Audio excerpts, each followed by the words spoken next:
नमस्कार मित्रों, Parimal high school के ऑनलाइन लर्निंग प्लेटफॉर्म पर आपका स्वागत है। यहाँ हम कक्षा 10 हिंदी मीडियम के विज्ञान सब्जेक्ट के प्रकरण 1 जिसका नाम है रासायनिक अभिक्रियाएं और समीकरण के बारे में चर्चा करेंगे। मित्रों, पार्ट 1 और पार्ट 2 में हमने रासायनिक अभिक्रियाएं और उसको संतुलित करने के विषय में चर्चा कर चुके हैं। यहाँ हम उसके आगे के विषय में चर्चा करेंगे, परंतु इसके पहले अगर आप हमारे चैनल पर नए हैं तो हमारे वीडियो को लाइक करें, चैनल को सब्सक्राइब करें और पास दिख रहे बेल आइकन को क्लिक करें और ऑल नोटिफिकेशन को अनेबल कर दें, जिससे कि हमारे चैनल पर आने वाले सारे वीडियो आप सरलता से देख सकें। तो रासायनिक अभिक्रियाओं के प्रकार। तो रासायनिक अभिक्रियाएं अलग अलग प्रकार की होती है, जैसे कि संयोजन अभिक्रियाएं होती है, वियोजन अभिक्रियाएं होती हैं, विस्थापन अभिक्रियाएं होती है। तो इत्यादि अभिक्रियाओं के बारे में यहाँ पर हम विस्तार से चर्चा करेंगे। तो कक्षा 9 में हम अध्ययन कर चुके हैं कि रासायनिक अभिक्रिया के समय किसी एक तत्व के परमाणु का दूसरे तत्व के परमाणु में नहीं बदलता। न तो कोई परमाणु मिश्रण से बाहर जाता है, न कोई परमाणु मिश्रण के अंदर आता है। वास्तव में किसी एक अभिक्रिया में परमाणु के आपसी बंध टूटने एवं बनने से कुछ नए पदार्थ का निर्माण होता है। जैसे कि हम पहले उदाहरण में चर्चा कर चुके हैं, H2 और O2 के बीच रासायनिक अभिक्रिया होने से बनता है H2O। तो यहाँ पर हाइड्रोजन H2 है, तो उत्पाद में भी वह H2 ही रहता है, ना कि वो कॉपर या फिर जिंक कोई दूसरा धातु बन जाता है। उसी प्रकार से ये जो नए पदार्थ बनते हैं बिल्कुल नए गुणधर्म वाले होते हैं। जैसे कि H2 है वो विस्फोटक पदार्थ है और O2 है वो दहन में पोषक है, और वो दोनों से मिलकर बनने वाला जो पानी है वह दहन शामक है, जो बिल्कुल ही इनके विपरीत गुणधर्म वाला है।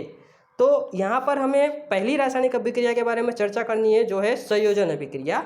तो इसे समझने के लिए हमें एक क्रियाकलाप करना पड़ेगा। तो हमें एक बीकर में थोड़ा कैल्शियम ऑक्साइड तथा बुझा हुआ चूना लेना है। मित्रों, जो कैल्शियम ऑक्साइड है उसे हमें याद रखना है कि इसे बिना बुझा हुआ चूना कहा जाता है, और जो ये बुझा हुआ चूना है उसे हम CaOH ट्वाइस भी कह सकते हैं। तो एक बीकर में हमें कैल्शियम ऑक्साइड और बुझा हुआ चूना लेना है। इसके अंदर हमें धीरे धीरे जल मिलाना है और उसके पश्चात हमें बीकर को बाहर से स्पर्श करना है। तो स्पर्श करने के पश्चात हमें क्या होता है उसके बारे में अनुभव करना है। तो मित्रों, यहाँ पर याद रखिए कि जब भी हम इसको बाहर से स्पर्श करेंगे तो हमें यह बीकर थोड़ा सा गर्म लगेगा।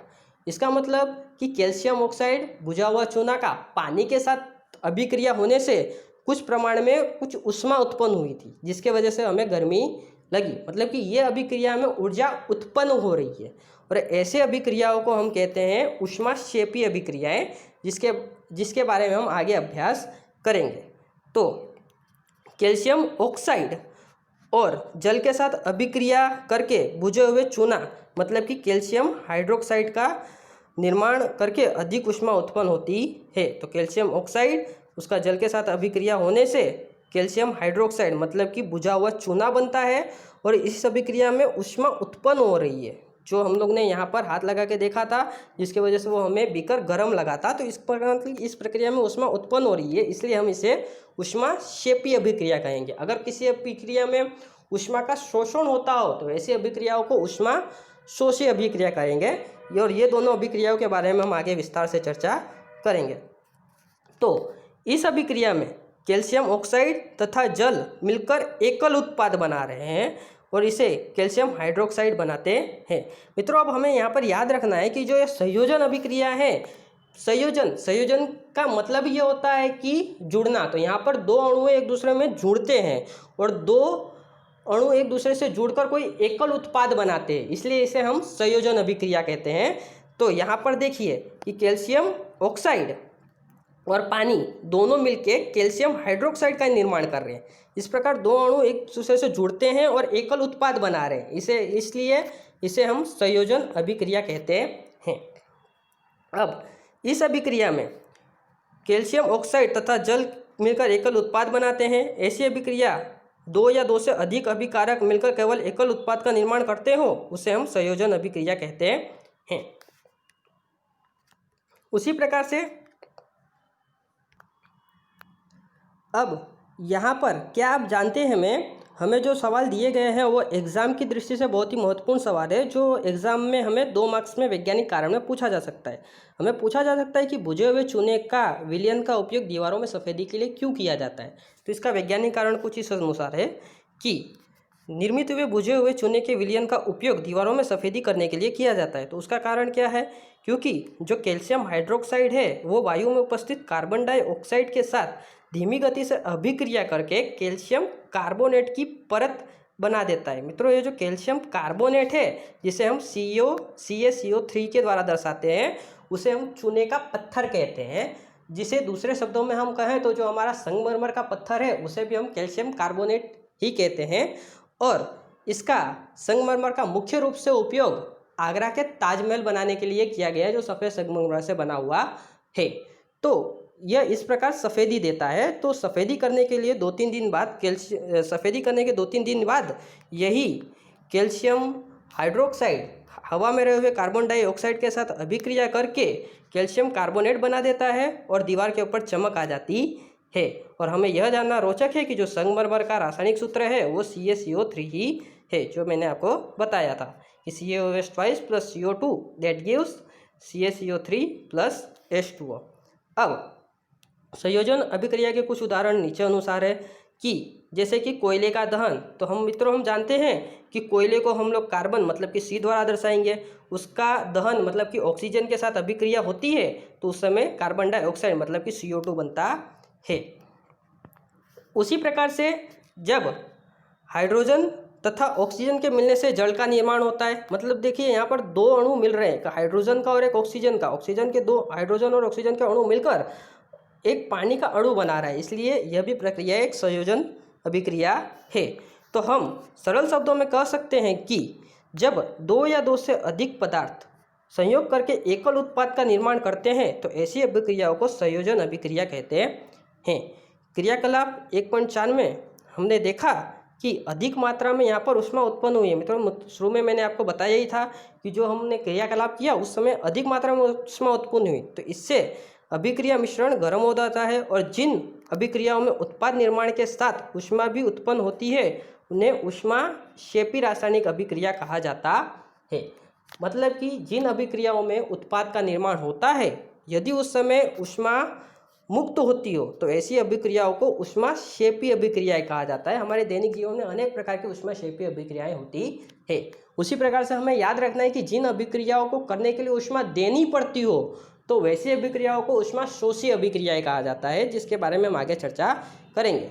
तो यहाँ पर हम पहले देखते हैं कि ऊष्माक्षेपी अभिक्रियाओं के उदाहरण कौन कौन से हैं। तो पहला है प्राकृतिक गैस का दहन। मित्रों, इसको हम अपने सिलेंडर के साथ कोरिलेट कर सकते हैं कि जो हम घर पे सिलेंडर जलाते हैं वो भी एक तरह का उसमें मीथेन होता है। अब उसको हम दहन करते हैं तो उसके दहन से हमें ऊर्जा मिलती है जिसके वजह से हम खुराक बनाते हैं। तो उसकी कुछ रासायनिक अभिक्रिया इस प्रकार है कि CH4 gas plus twice O2, मतलब कि यहाँ पर ऑक्सीजन दहन हुआ मतलब वहाँ पर ऑक्सीजन है और वो दोनों के बीच अभिक्रिया होकर CO2 H2O और ऊर्जा मिलती है और इसी ऊर्जा की सहायता से हम अपना भोजन पकाते हैं। उसी प्रकार से हमारे शरीर में होने वाली जो श्वसन अभिक्रियाएं हैं वो भी एक प्रकार की ऊष्माक्षेपी अभिक्रिया हैं। हम सभी जानते हैं कि जीवित रहने के लिए हमें ऊर्जा की आवश्यकता होती है और यह ऊर्जा हमें भोजन से प्राप्त होती है। तो पाचन क्रिया के समय खाद्य पदार्थ छोटे छोटे टुकड़ों में टूट जाते हैं, जैसे कि चावल, आलू, ब्रेड आदि का कार्बोहाइड्रेट होता है और इन कार्बोहाइड्रेट के टूटने से ग्लूकोज प्राप्त होता है और यह ग्लूकोज हमारे शरीर में कोशिकाओं में उपस्थित ऑक्सीजन से मिलकर ऊर्जा हमें प्रदान करती है। मित्रों, यह जो श्वसन अभिक्रिया है यही इसी श्वसन अभिक्रिया के द्वारा हम अपने दैनिक जीवन में जो कार्य है वो सरलता से कर सकते हैं, जैसे कि हम चल सकते हैं, फिर सकते हैं। तो जो भी हमें कार्य करना है उसके लिए ऊर्जा हमें इसी ग्लूकोज के दहन से प्राप्त होती है, जिसे हम श्वसन अभिक्रिया कहते हैं, जिसके बारे में विस्तार से अभ्यास हम आगे के चैप्टर्स में करेंगे। तो इसकी कुछ रासायनिक अभिक्रियाएं हैं। तो ग्लूकोज का हमें रासायनिक सूत्र याद रखना है, C6H12O6 aqueous plus 6O2 that gives 6CO2 plus 6H2O plus ऊर्जा। इसी ऊर्जा से हम अपने दैनिक जीवन के कार्य करते हैं। उसी तरह साग सब्जियों वनस्पतियों द्रव्य में विघटित होकर कंपोस्ट बनना भी ऊष्माक्षेपी अभिक्रिया का एक उदाहरण है। अब हम बात करेंगे वियोजन अभिक्रिया के बारे में। मित्रों, संयोजन अभिक्रिया में क्या हुआ था कि वहाँ पर दो अणु एक दूसरे के साथ जुड़े थे, इसके वजह से कोई एकल उत्पाद बन रहा था। तो जो यह वियोजन अभिक्रिया है वह संयोजन के विपरीत अभिक्रिया है। वियोजन में क्या होगा कि एक अणु टूटेगा और दो उत्पाद बनाएगा। तो इसे समझने के लिए हमें एक क्रियाकलाप करना है कि एक शुष्क क्वथनली में 2 ग्राम फेरस सल्फेट के क्रिस्टल हमें लेने हैं। अब हमें यह याद रखना है कि क्रिस्टल स्वरूप में है, मतलब कि उसके अंदर H2O के अणु रहे होंगे, तो FeSO4 प्लस उसमें NH2O के कुछ अणु रहे होंगे, जिसके वजह से वो क्रिस्टल स्वरूप में है। और मित्रों, हमें इसका रंग याद रखना है यहाँ पर जरूरी है कि जो फेरस सल्फेट है, फेरस सल्फेट का जो क्रिस्टल है वो हल्के हरे रंग का होता है। अब क्वथनली को बर्नर एवं स्पिरिट लैम्प की ज्वाला में हमें गर्म करना है और चित्र में दिखाया, जो हमें यहाँ पर चित्र में दिखाया गया है। अब गर्म करने के पश्चात क्रिस्टल के रंग का हमें अवलोकन करना है। तो मित्रों, हमें यहाँ पर याद रखना है कि जब FeSO4 को हम गर्म करते हैं तो उसका जो पानी है वो वहाँ से दूर हो जाता है और खाली बचता क्या है, FeSO4। मतलब कि पानी दूर होने की वजह से उसका जो हरा रंग है उसमें परिवर्तन हो जाता है। उसका हरा रंग मुख्य रूप से परिवर्तित होकर उसका सफ़ेद रंग का हो जाता है। उसके पश्चात उसे और अधिक हम गर्म करेंगे तो FeSO4 का Fe2O3 में कन्वर्ट हो जाएगा, जो मुख्य रूप से ब्राउन कलर का होता है। तो क्या आपने देखा कि फेरस क्रिस्टल में हरे रंग के पदार्थ में परिवर्तन हुआ, तो सल्फर के दहन से उत्पन्न अभिलक्षण गंध को भी हम यहाँ पर देख सकते हैं। मित्रों, हमें यहाँ पर सल्फर की गंध को सूंघना है, लेकिन उसे हमें दूर से सूंघना चाहिए। अगर हम उसे पास से सूंघेंगे तो हम बहुत ही खराब स्मेल आती है उसकी। तो FeSO4 सॉलिड, उसको हम गर्म करेंगे तो उसका रूपांतरण हो जाएगा Fe2O3 सॉलिड में और बनेगा SO2 गैस, और वो SO2 गैस के स्वरूप में बाहर निकलेगा। मित्रों, यहाँ पर याद रखना है कि जो फेरस सल्फेट है उसका क्रिस्टल स्वरूप हरे रंग का है, परंतु फेरिक ऑक्साइड का रंग है वो है ब्राउन। आप देख सकते हैं कि इस अभिक्रिया में अभिकर्मक टूटकर छोटे उत्पाद का निर्माण कर रहे हैं। यहाँ पर हम देख सकते हैं कि यहाँ पर FeSO4 का एक अणु था, वो टूटकर फेरिक ऑक्साइड और SO2 के 2 अणु बना रहा है। मतलब कि एक अणु में से 2 अणु के निर्माण हो रहा है, इसलिए इसे हम वियोजन अभिक्रिया कहेंगे। अब गर्म करने पर फेरस सल्फेट मतलब कि FeSO4 × 7H2O का क्रिस्टल जल त्याग देता है। मित्रों, हमें याद रखना है कि इसका जो क्रिस्टल है वो हल्के हरे रंग का होता है। अब और क्रिस्टल का रंग बदल जाता है, जो सफ़ेद रंग का हो जाता है। इसके उपरांत फेरिक ऑक्साइड, सल्फर डाइऑक्साइड तथा सल्फर ट्राइऑक्साइड में वियोजित हो जाता है। फेरिक ऑक्साइड ठोस है, जबकि सल्फर डाइऑक्साइड और सल्फर ट्राइऑक्साइड गैस स्वरूप में होता है, जो क्वथनली के बाहर निकल जाता है। अब उष्मा देने पर कैल्शियम ऑक्साइड तथा कार्बन डाइऑक्साइड का वियोजन होकर एक प्रमुख वियोजन अभिक्रिया है, जिसका उपयोग विभिन्न उद्योगों में किया जाता है। और कैल्शियम ऑक्साइड को चूने तथा बुझा हुआ चूना भी कहते हैं, और इसका अनेक उपयोग सीमेंट के उद्योग में किया जाता है। यह हमें याद रखना है कि CaCO3 प्लस उष्मा that gives CaO plus CO2। अब उसमें वियोजन अभिक्रिया का अन्य उदाहरण देखते हैं क्रियाकलाप 1.6 में। तो एक क्वथनली में 2 ग्राम लेड नाइट्रेट का चूर्ण लेना है और चिमटे से क्वथनली को पकड़कर ज्वाला के ऊपर हमें रखना है और उसे गर्म करना है। तो उसमें क्या परिवर्तन हो रहा है उसके बारे में हमें चेक करना है। तो मित्रों, हमें याद रखना है कि जब हम लेड नाइट्रेट मतलब कि PbNO3 ट्वाइस को हम एक क्वथनली में लेकर गर्म करते हैं तो उसके वजह से उसमें से NO2 गैस निकलता है। गर्म करते वक्त उसमें से NO2 गैस निकलता है, जो हमेशा ब्राउन रंग का होता है। और यदि आप साइंस में अगर आगे जाके आप पढ़ाई करोगे तो इसके प्रैक्टिकल्स भी आएंगे, जो नाइट्रेट के कन्फर्मेटिव टेस्ट होते हैं उसमें आप इसको देख सकते हैं, उसके बारे में आप इसके बारे में अध्ययन कर सकते हैं। तो जब PbNO3 ट्वाइस को गर्म करते हैं तो उसका लेड ऑक्साइड मतलब कि 2PbO plus nitrate 4NO2 plus O2 मतलब कि ऑक्साइड में कन्वर्ट हो जाता है, जो मुख्य रूप से भूरे रंग का होता है। अब और उदाहरण में हमें क्रियाकलाप नंबर 1.7 में देखते हैं, जहाँ पर एक हमें प्लास्टिक का मग लेना है और उसकी तली में छिद्र करके उसमें रबड़ की एक डाट लगा देनी है। मतलब कि एक प्लास्टिक का मग लेके यहाँ पर छिद्र करके वहाँ पर रबड़ की डाट लगा देनी है। उसके पश्चात उसके ऊपर कार्बन इलेक्ट्रोड हमें रखा देना है और इसके पश्चात इसे हमें 6 वोल्ट की बैटरी के साथ जोड़ देना है। अब मग में जल डालना है और हमें जल इतना डालना है कि यह जो इलेक्ट्रोड है वो उसके अंदर डूब जाए।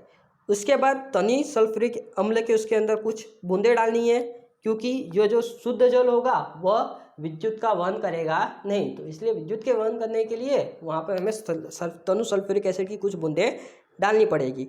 अब जल से भरी 2 अंशांकित परख नलियों को दोनों कार्बन इलेक्ट्रोडों को उल्टा करके आकृति में दर्शाए अनुसार हमें रख देना है। अब विद्युत धारा प्रवाहित करके उसे छोड़ देना है। तो हम यहाँ पर देखेंगे कि इन इलेक्ट्रोडों में जब हम विद्युत धारा प्रवाहित करते हैं तो यहाँ से कुछ गैसें निकलेगी। देखिए यहाँ पर पानी की अभिक्रिया हो रही है, इसलिए पानी का अभिक्रिया होने से 2 गैसें निकलेगी। एक तो निकलेगी H2 twice H2 plus O2, तो 2 गैसें निकलेगी और वह क्रमशः जो ऑक्सीजन है वो हमें याद रखना है एनोड पर मिलेगा, मतलब धन ध्रुव पे मिलेगा, और जो हाइड्रोजन है वो हमेशा कैथोड पर प्राप्त होगा, मतलब कि ऋण ध्रुव पर प्राप्त होगा। मित्रों अब यहाँ पर हमें इसकी मात्रा देखने की, किसकी मात्रा अधिक है। तो मित्रों यहाँ पर देख सकते हैं कि 2 पानी के अणु के बीच में अभिक्रिया होकर 2 मोल पानी के अणु के बीच में अभिक्रिया होकर 2 मोल हाइड्रोजन बन रहा है और 1 मोल ऑक्सीजन बन रहा है। मतलब कि जब भी हाइड्रोजन का जो प्रमाण है वो ऑक्सीजन के अपेक्षा हमेशा 2 गुना होगा। अब ये कौन कौन सी गैस है, इसे कंफर्म करने के लिए हमें एक दिया सलाई लेके इनके पास रखना है। हाइड्रोजन के पास रखोगे तो बहुत अधिक तेज़ी से जलेगा, ऑक्सीजन के पास रखोगे तब भी उस समय वो जलेगा।